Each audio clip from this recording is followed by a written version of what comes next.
హరతి why పుంసాం ఉద్యన్నస్తంచయన్నసౌ తస్యర్తే యక్షణో నీతః ఉత్తమ శ్లోకవార్తయా.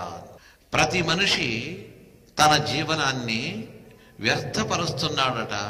అది వద్దని ఆయుర్హరతి వై పుంసాం ఉద్యన్నస్తంచయన్నసౌ తస్యర్తే యక్షణో నీతః ఉత్తమ శ్లోకవార్తయా అంటున్నాడు. ప్రతి మనిషి రోజు చూచేది సూర్య భగవానాన్ని చూస్తూ ఉంటారు. సూర్యుడు ఎందుకు ఉదయించాడు, దేని కొరకు సూర్యుడు వస్తున్నాడు మనం అంటాం. సూర్యుడు వస్తే ఎండ బాగా ఉంటుంది, బాగా ఇలాంటి స్థలాల్లో ఇంకా సూర్యుడు వస్తే సుఖంగా ఉంటాము. సూర్యుడు వచ్చేది వందల కారణం ఉంది, ముఖ్య కారణం ఒకటే. ప్రతి మనిషి ప్రతి ప్రాణి పుడతాడు. పుట్టిన వానికి ఒక సందేశం ఇవ్వడానికి వచ్చాడు సూర్య భగవాన్. ఏమని? నీకు ఆయుష్ భగవంతుడిచ్చాడు. ఆ ఆయుష్ ఎంత ఉంది భగవంతునికి తెలుసు. అయితే నేను ఒకటి చెప్తాను విను. నీవు ఈరోజు నీ మృత్యువుకు ఒక్క అడుగు ముందుకు వెళ్ళావు, మళ్ళా రేపు వస్తాడు. వచ్చేదే కాదు, సాయంకాలం అస్తమించేటప్పుడు కూడా నీవు మృత్యువుకు ఒక్క అడుగు పూర్తిగా వేసేశావు. మర్నాడు వస్తాడు. ఈరోజు కూడా నీవు నీ మృత్యువుకు ఒక్క అడుగు ముందుకు పోతున్నావు. రోజు సూర్యుడు రావడము, మనము మృత్యువుకు ఒక్క అడుగు ముందుకు పోతున్నామనే విషయాన్ని రోజు చెప్పిపోతాడు. ఇలాగా రోజు ఒక్కొక్క అడుగు వేస్తూ వేస్తూ వేస్తూ చివరికి మృత్యులోయలో మనము పడిపోతాం. పడవద్దని చెప్తున్నాడా సూర్యుడు? అంటే పడవద్దని చెప్పాడు, పడే తీరాల. కాకపోతే మృత్యువుకు వశము అవుతాము. వశం కావడం కంటే ముందుగా కొద్దిగా ఆలోచించండి. ఏమని ఆలోచించాలా? నిన్ను దేవుడు ఈ మానవ జన్మ ఇచ్చి పుట్టించాడు. తిరిగి వెళ్ళేంత లోపల నీకు ఏదైతే పని చెప్పాడో ఆ పని చేశావా? చేసిపోయావా? చేయలేదు. చేయడానికి ప్రయత్నించు. నీ మృత్యువు నిన్ను పట్టేంత లోపల ఆ పనిని, ఆ కర్తవ్యాన్ని నెరవేర్చు. ఏమా కర్తవ్యం? తస్యర్తే యక్షణో నీతః ఉత్తమ శ్లోక వార్తయ. మన ఆయుష్ వ్యర్థం కాకూడదు. అందుకే ఎప్పుడూ సదాకాలంలో భగవంతుని మహిమను విని, చెప్పి, మననం చేసి జపం చేస్తూ ఉండు. దాని కొరకే నీకు ఈ మానవ జన్మనిచ్చాడు. పశువులకు రోజు లేచి దేవునింట్లో దీపం పెట్టమని, దేవుని గుడికి ప్రదక్షిణం చేసి వెళ్ళమని, వాటికేమీ విధి నియమాలు చెప్పలేదు కదా. ఈ విధి నియమాలంతా ఎవరికి అంటే కేవలము మనుష్యులకు, మానవ జాతికి. ఆ మానవ జాతిని హెచ్చరిస్తూ నీ కర్తవ్యమేమి? భగవంతుని మహిమను తెలుసుకో, విను, తలలో పెట్టుకో. మళ్ళా నీవు దాన్ని బయటికి తెచ్చి ఆలోచించు. ఇంకొకసారి ఆ శబ్దాలని, ఆ మహిమని మననము గావిస్తూ ఉండు. ఇది మనుష్యులకు చెప్పినటువంటి విషయం. ఏం చేయాలా? తస్యర్తే యక్షణో నీతః. దాని కొరకు ప్రతినిత్యము కూడా ఒక్క క్షణము కూడా వదలకుండా భగవంతుని యొక్క స్మరణ, భగవంతుని కథా కాలక్షేపము, భగవంతుని పూజ, ఈ కార్యక్రమములు చేస్తూ చేస్తూ మీ యొక్క జీవనాన్ని, ఆయుష్ను సార్థకపరుచుకోండి. తర్వాత నీకు మృత్యువు నిన్నొచ్చి పట్టినా బాధ లేదు. నేను వచ్చాను, అనుకున్న పని చేశాను, వెళ్ళాను అని సంతోషంగా వెళ్ళవచ్చట. లేదా అంటే అయ్యో నేను వచ్చిన పని ఒకదానికి, చేసింది ఒకటి చేశానే, మళ్ళా జన్మ ఉందో లేదో, అంటే మానవ జన్మ ఉందో లేదో, ఏ క్రిమి కీటకము, ఏ పక్షి జాతిలో ఎక్కడో పుట్టినట్టయితే లాభమేమి అని బాధపడాలి. శాస్త్రం చెప్పిన ప్రకారంగా మనకు శాస్త్రములు ఏం చేయమని చెప్పిందో వాటిని మొట్టమొదట ఆచరించండి. ఈ విషయాన్ని సూర్య భగవానుడు మాకు వచ్చి చెప్పి వెళుతున్నాడు అని చెప్తూ, ఏ వ్యక్తి అయితే మానవ జన్మ వచ్చిన తర్వాత భగవంతుణ్ణి తెలుసుకోవడానికి ప్రయత్నించడో, భగవత్ కథ భగవత్ తత్వం యందు ఆసక్తి ఉండదు, అలాంటి వ్యక్తి యొక్క జీవనము అతడు 100 సంవత్సరాలు బతికి ఉన్నా కూడా లాభం లేదు, జీవనము వ్యర్థమే అని చెప్పేసి చెప్తున్నారు భాగవతకారులు.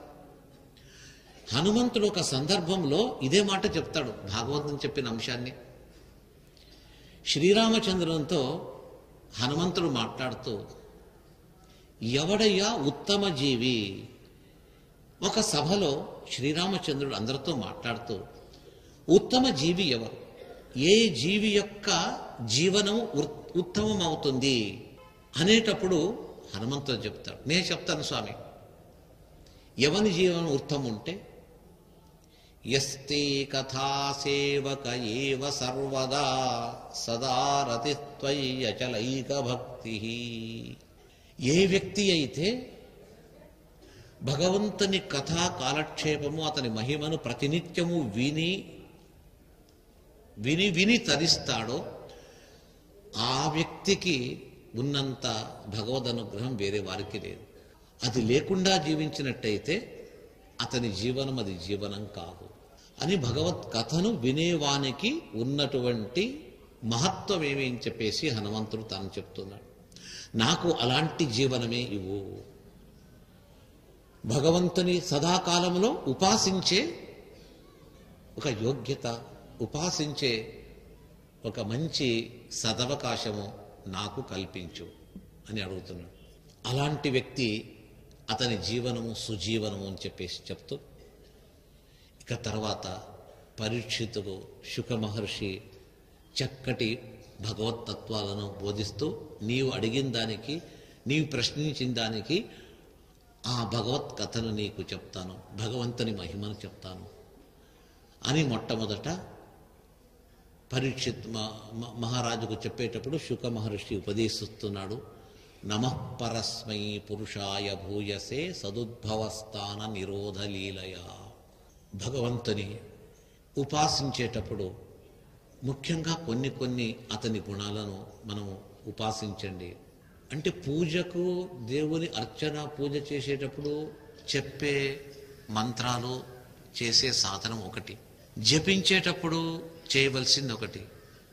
ఈ జపము పూజ కాకుండా శాస్త్ర చింతన, భగవంతుని ఆ గుణగానము ఇవి చేసేటప్పుడు విశేషమైనటువంటి ఒక ప్రజ్ఞ ఉండాలి. అతన్ని తాత్విక చింతన అంటారు. అలాంటి తాత్విక చింతన మనం చేసేటప్పుడు పరమాత్మని ఏమని కొనియాడతారు, అతని గుణాన్ని ఏమని కొనియాడతారు వారు అన్నట్టయితే, ఈ భగవంతుడు ఈ ప్రపంచమును సృష్టించినవాడు, సృష్టికర్త. సృష్టి చేసేది చాలా గొప్ప పని. అది సృష్టి చేసి వదిలేయడం కాదు, సృష్టి చేసిన దాన్ని మళ్ళా అది సరిగా పనిచేసేటట్టు కూడా చూడాలంట. దాన్ని స్థితి అంటారు. చివరకు అంత అయిన తర్వాత వీటినంతా కూడా అక్కడి నుంచి తీసి పక్కన పెట్టడం. సంహారం అంటే ఈ జగత్తు సృష్టి చేసి పాలించి చివరిలో ఈ ప్రపంచమంతా కూడా తన ఉదరములో ఉంచుకుంటాడు. అది సంహారం అంటారు. ఇలాంటి సృష్టి స్థితి సంహారములు లేదా సృష్టి స్థితి లయములు. లయమన్నా సంహారమన్నా ఒకటే. ఈ సృష్టి స్థితి లయములను చేసేవాడు ఈ భగవంతుడు. సదా సర్వకాలములో చేస్తూ ఉంటాడు. సదుద్భవ స్థాన నిరోధ లీలయ. ప్రపంచాన్ని సృష్టించాడు, భూమిని తెచ్చిపెట్టాడు, భూమిపైన లోకమును సృష్టించాడు, పైలోకమును సృష్టించాడు, పాతాళ లోకాన్ని సృష్టించాడు. అక్కడక్కడ ఆ లోకాలకు తగినట్టుగా జనాలను సృష్టించి వారిని దాంట్లో పెట్టాడు. అది బాగా పని చేసేటట్టుగా ఎప్పుడు చూస్తూనే ఉంటాడట భగవంతుడు. అంత అయిపోయింది. ఇక ఈ ప్రళయకాలం ఎవ్వరు వద్దు అని చెప్పేసి అందరినీ సూక్ష్మంగా తీసి తన ఉదరములో ఈ సప్త ద్వీపాలు, సప్త సముద్రాలు, పర్వతములు, పైలోకములు, అధోలోకములు అన్నిటినీ కూడా తన ఉదరములో ఉంచుకుంటాడు. ఇదే సంహారం అంటే. సంహారం అంటే కట్టెపెట్టి కొట్టి చంపడు, ఆ సంహారం కాదు. శబ్దము సంహారం అనే శబ్దము సృష్టి స్థితి సంహారమని, సృష్టి స్థితి లయములని చెప్పినప్పటికీ కూడా ఆ శబ్దానికి అది అర్థం కాదు. అంటే అక్కడ ఆ వస్తువు లేకుండా చేయడం. సంహారం అంటే ప్రళయములో ఈ జగత్తేది ఉండదు. ఉండదు అంటే పూర్తి నాశమవుతుందని కాదు, ఆ విశ్వాన్ని అతి సూక్ష్మంగా పరిణామము పొందించి పెద్ద వస్తువు దాన్ని చిన్నగా చేయటం, చేసి ఆ సూక్ష్మమైన విశ్వాన్ని తన ఉదరంలో ఉంచుకుంటాడు. ఇది సృష్టి స్థితి సంహారము. అలాగే నియమనము, జ్ఞాన అజ్ఞాన బంధ మోక్షములు, ఇవి కూడా ఆ భగవంతుడే ఈ లోకంలో ఉండేవారికి ఇస్తాడు అని చెప్తుంది. ఇది స్తోత్రమట. ఇలాంటి స్తుతిని ముక్తియోగ్యులైన వారు ఎప్పుడు కూడా దీన్నే పఠిస్తూ ఉంటారు అని చెప్తూ, భగవంతుని మహిమ అపారమైనటువంటిది. ఈ స్కందములో వివిధ అవతారములు కూడా చెప్పారు. అంటే ముందు చెప్పబోనటువంటి భాగవత 12 స్కందాల్లో ఒక్కొక్క భగవంతుడు, వరాహావతారం ఉంది, వామనావతారం ఉంది, కపిలావతారం అనేది ఉన్నది, నరసింహావతారము, మత్స్యావతారము, కూర్మావతారము, పరశురామావతారము, రామావతారం, కృష్ణావతారము, బుద్ధ కల్కి రూపం. అవి 10 మాత్రమే. ఇక్కడ 10 దశావతారాలు మనం స్మరిస్తూ ఉంటాం. అయితే భాగవతంలో ఇంకా ఎక్కువ చెప్పారు. ఇలాంటి అవతారములంతా కూడా పూర్తిగా కాదు, సంక్షేపంగా పరిచయం చేస్తారు. అది బ్రహ్మ నారదునికి చెప్పే అంశాన్నే శుక మహర్షి పరీక్షిత్ రాజుకు చెప్పాడు. అంటే ఈ సకల అవతారములను సంక్షేపంగా విన్నటువంటి వ్యక్తికి కుతూహలం అయితే ఇంకా ఈ అవతారము లేదా ఈ అవతారము నేను ఇంకా పూర్తిగా వినాలని చెప్పేసి వినడానికి తాను పోతాడట. అందుకే మొట్టమొదట చేయవలసింది ఏమైనట్టయితే ఇక్కడ సంక్షేపంగా సకల భగవద్ అవతారములంతా కూడా చెప్పి, ఆ అవతారముల యొక్క ప్రయోజనాన్ని చెప్పి, అలాంటి అవతారములు విన్నట్టయితే వానికి జీవనములో మంచిది కలుగుతుంది అనే అంశాన్ని కూడా ఇచ్చట చెప్తూ ఉన్నారు. ఈ భాగవతం భూమికి రావడంలో చాలా చాలా చాలా ప్రభేదంగా వచ్చింది. ఒకే గంగా హిమోత్పర్వతం పైన పడిన తర్వాత అది 4 దిక్కులకు భాగములుగా వెళ్ళిపోయి 4 దిక్కుల్లో ఉండే సముద్రంలో అది కలిసింది చెప్పేసి చెప్తున్నా. ఆ విధంగా ఈ తత్వజ్ఞానము కూడా, భగవత్ తత్వములు కూడా రకరకములుగా ఉంటుంది అని చెప్పేసి అంటున్నారు. భగవంతుడు ఉపదేశించిన ఆ తత్వములు అది ఒకే గంగ ఒకేసారి వచ్చినా అది బహువిధములుగా అయినట్టుగా భగవంతుని యొక్క అవతారములు, ఎన్నో అవతారములు ఎన్నోసార్లు జరిగినా ఒక్కొక్కసారి జరిగేటప్పుడు, ఉదాహరణకు రామావతారం అది ఒక్కసారి కాదు, ప్రతి కల్పములో రామావతారం కలుగుతూ ఉంటుంది, కృష్ణావతారం జరుగుతూ ఉంటుంది. ఒకసారి చేసినప్పుడు ఒక విధమైతే సాధారణ కథ ఒక విధంగా ఉంటుంది, ఒక్కొక్కసారి ఒక్కొక్క విశేషములు కూడా అందులో ఉంటుంది. బహుముఖములుగా ఈ కథాతత్వం బయటికి వస్తూ ఉంటుంది. ఇలాగా అనేక అవతారములను ఇందులో చెప్తూ ఇదే స్కందములో చెప్తూ ఉన్నారు. అవతార ప్రయోజనములను కూడా చెప్తారు. ఏ అవతారము ఏ పని చేసింది. కొన్ని అవతారాలు మనము చూస్తాం, ఇది బలకార్యం మాత్రం చేసింది. ఏది? పరశురామ అవతారం. అందరికీ పరశురాముడు అంటే చేతిలో గొడ్డలి పడతాడు, దుష్టులంతా శిక్షిస్తూ పోతుంటాడు. బలాన్ని ప్రయోగించి బల కార్యమును చేశాడు. అదే నరసింహస్వామి దుష్ట నిగ్రహం చేశాడు, భయం కలిగించాడు. మిగతా కొన్ని మత్స్య అవతారమునకు అవతారాలంతా కూడా వేదములను ఉద్ధరించుట, ఇలాగా ఒక్కొక్క అవతారం ఏదేదో ప్రయోజనములు చెప్తూ, అయితే మనం ఉపాసన చేసేటప్పుడు ఏమని చేయాలన్నట్టయితే ప్రతి అవతారము భగవంతుని పూర్ణమైన రూపములే. కాకపోతే ఒక్కొక్క అవతారంలో కొన్ని కొన్ని పనులు చేయాలని సంకల్పించుకొని ఆ భగవంతుడు ఆ పనులు చేస్తాడట. వేదములను ఉద్ధరించేది ఒకటైతే దుష్టులను నిర్మూలించేది ఇంకొకటి.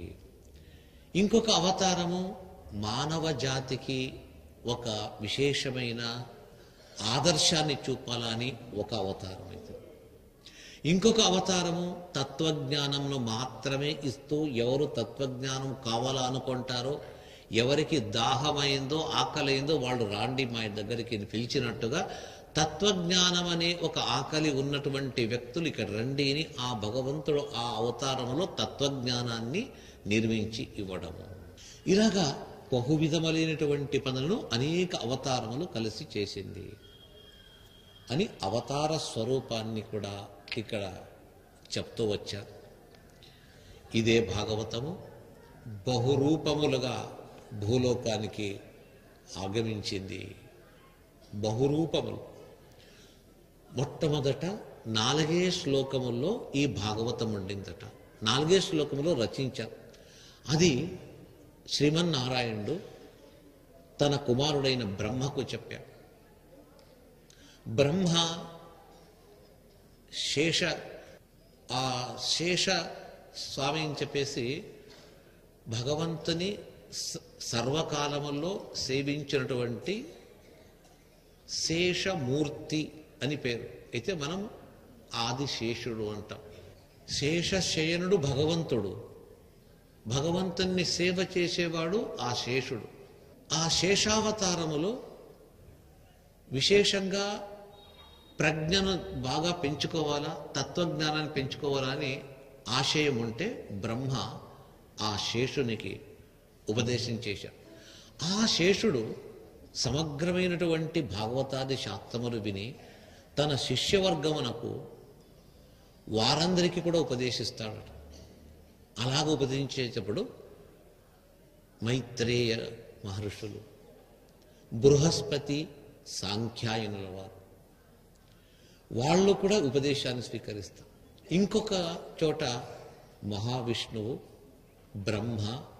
బ్రహ్మ నారదునికి చెప్పడము, ఆ నారదుడు సరస్వతీ తీరంలో ఉండే వ్యాస భగవాన్ దగ్గరికి వెళ్ళి, అయ్యా ఏదో చింతాక్రాంతుడుగా ఉన్నావు, నీ చింతకు కారణం ఇంతే, భగవంతుని మహిమ పూర్తిగా ఒకచోట చెప్పే గ్రంథం ఇంకా రాలేదు, అలాంటిది మీరు రాయండి అని తాను విన్నటువంటి తన తండ్రి బ్రహ్మ ద్వారా విన్నటువంటి ఆ భాగవత తత్వాన్ని తలలో ఉంచుకొని ప్రార్థించగా వ్యాస మహర్షి నారదుల వచనానుసారంగా భాగవతాన్ని రచిస్తారు. ఇది ఒక క్రమం. ఇలాగా ఒక్కొక్క రీతిగా ఒక్కొక్క క్రమంతో వస్తుంది. ఎప్పుడైతే వ్యాస మహర్షి భాగవతాన్ని సమగ్రంగా రాసి తన కుమారుడైన పరీక్షితునికి ఉపదేశిస్తే, ఆ పరీక్షితుడు అనేక మంది బ్రహ్మజ్ఞానులకు చెప్తూ, అందులో ప్రధానంగా రాజర్షి అయిన శుక మహర్షికి చెప్పేటప్పుడు సూత పురాణికులు అక్కడే కూర్చొని విన్నారట. ఆ సూత పురాణికులు ఆ భాగవతాన్ని ఒక్క అక్షరము వదలక తిరిగి నైమిషారణ్య వాసులైనటువంటి ఇక్కడుండే వారికి ఆ తత్వజ్ఞానాన్ని తాను చెప్పాడు. ఇలాగా భాగవత గ్రంథము ఒకే మార్గం గాక పలు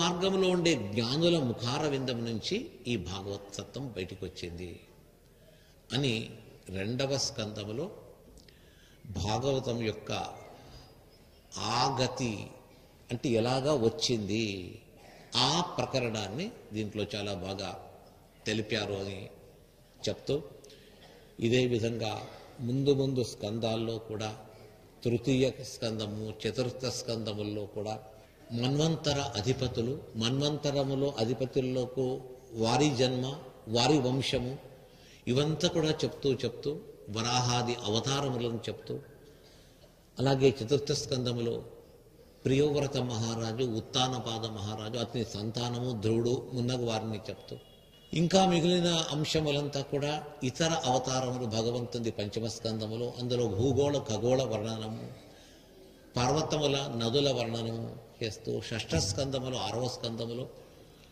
భగవన్నామస్మరణకు ఎంత ప్రాముఖ్యత ఇవ్వాలా అనేదాన్ని అజామిళుని యొక్క ఉపాఖ్యానం ద్వారా తెలుపుతూ సప్తమ స్కందములు భగవంతుని అనన్యంగా భావించినటువంటి భక్తునికి ఎప్పుడు ఆపద కలగదు, నేను చేపట్టిన భక్తిని ఏ వ్యక్తి తీసుకువెళ్ళలేడు అనే అంశము నరసింహావతార ప్రాదుర్భావంగా ప్రహ్లాదుని జీవన చరిత్రతో మనకు తెలుస్తుంది. ఇంకా అష్టమ స్కందంలో మిగిలిన మన్వంతముల్లో అవతరించినటువంటి ఋషులు దేవతల యొక్క మహిమ అక్కడ చెప్తూ, అలాగే నవమ స్కందములో కూడా చంద్రవంశ సూర్యవంశ రాజ మహారాజుల యొక్క చరిత్ర చెప్తూ, దశమ స్కందములో శ్రీకృష్ణ కథ, కృష్ణ భక్తుల కథను అక్కడ చెప్తూ, ఏకాదశ స్కందములు వివిధ తత్వములను బాగా తెలుపుతూ, ఉత్తమ భగవద్భక్తులు, మధ్యమ భగవద్భక్తులు, అధమ భగవద్భక్తులు అనేవారు ముగ్గురు ఉన్నారని చెప్పేసి వారి జీవన చరిత్ర అని చెప్పడము ఏకాదశ స్కందములు. ద్వాదశ స్కందములో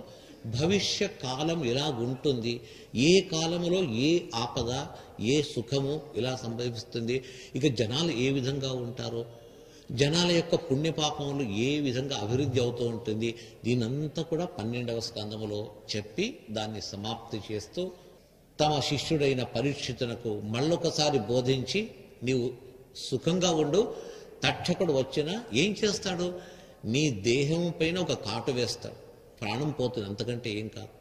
అయితే నీవు నేను చెప్పినటువంటి వివిధ తత్వాలను అనుష్ఠానం చేస్తూ నీవు కూర్చో ఉండు, ఏ తక్షకుడు ఎవరు ఏమీ చేయలేరు నిన్ను. ఎందుకంటే నేనిచ్చిన భాగవత అమృతం అనే గొప్ప అమృతం ఉంది, ఆ అమృతాన్ని పానం చేసిన వారికి విషముతో సంబంధం ఉండదు. అందుకే నీవు నా అనుగ్రహము చేత, వ్యాస భగవాన్ అనుగ్రహం చేత ఉత్తమోత్తమైనటువంటి కార్యక్రమాలు నువ్వు చేయగలుగుతావు అని చెప్పి శుక మహర్షి పరీక్షత్ రాజునకు ఈ విధంగా ఉపదేశం చేశాడు అని మిగతా స్కందముల యొక్క సారభాగాన్ని ఈ విధంగా మనం విన్నాము. అంటే ఈ 7 రోజుల్లో 8 రోజుల్లో మనము భాగవతములో మొదటి 2 స్కందాలను మాత్రమే తీసుకొని వాటి సారాంశాన్ని చెప్పగలిగాము యథామతి. అది భగవంతుని యొక్క ప్రేరణ, గురువుల ఆశీర్వచనం చేత, ఆ గురువులు విద్యను బోధించి ఈ విద్యను 10 మందికి పంచాలని చెప్పినప్పుడు వారి ఆశీస్సులతో ఏదైనా 4 వాక్యములు చెప్పినా అదంతా కూడా ఆ గురువు అంతర్గతమైనటువంటి ఆ భగవంతుడు అతందే ఇవంతా కూడా అని చెప్పేసి భావిస్తూ, అందరి ఇలవేల్పు ఆరాధ్య దైవమైనటువంటి ఈ క్షేత్రంలో వెలిసిన వ్యాస భగవానులు, అతందే మరొక స్వరూపమైనటువంటి శ్రీ వెంకటేశ్వర స్వామి యొక్క పాదపద్మములకు సమర్పిస్తూ, మీకందరికీ కూడా ఈ భాగవతాన్ని శ్రద్ధతో విన్నారు కాబట్టి, విన్న మీకు కూడా ఎలాంటి ఆది దైవిక, ఆది భౌతిక, అధ్యాత్మం అనే త్రివిధ తాపములుంది. ఆ తాపములు మిమ్మల్ని అంటకుండా అకస్మాత్తుగా తాపం ఉన్నట్టయితే ఆ తాపములు పరిహారం కాని తాపత్రయములు అంటాం. ఈ తాపత్రయము మీకు ఎప్పటికీ కూడా రాకూడదు. ఎందుకంటే వ్యాసానుగ్రహము, శ్రీహరి అనుగ్రహం అయితే ఇవి ఏది కూడా మనకు సంభవించదు అని చెప్తూ, ఈ నైమిషారణ్యములో చెప్పడానికి కూడా ఒక యోగ్యత కావాలా. అలాంటి ఒక వ్యాసపీఠములో కూర్చొని చెప్పే ఒక అవకాశం దొరికింది అన్నట్టయితే ఆ వ్యాస మహర్షుల, శుక మహర్షుల యొక్క కృపచే దొరికింది అని చెప్పి భావిస్తూ ఈ భాగవత ప్రసూనములను ఆ భాగవత గ్రంథానికి సమర్పిస్తూ ఉన్నాను. శ్రీ గురుభ్యో నమః. స్వామి బోధానంద గోసేవ ఆశ్రమం, సైథాపూర్. జ్యోతిష్యం, వాస్తుశాస్త్రం మన పూర్వీకులు మనకిచ్చిన వరం.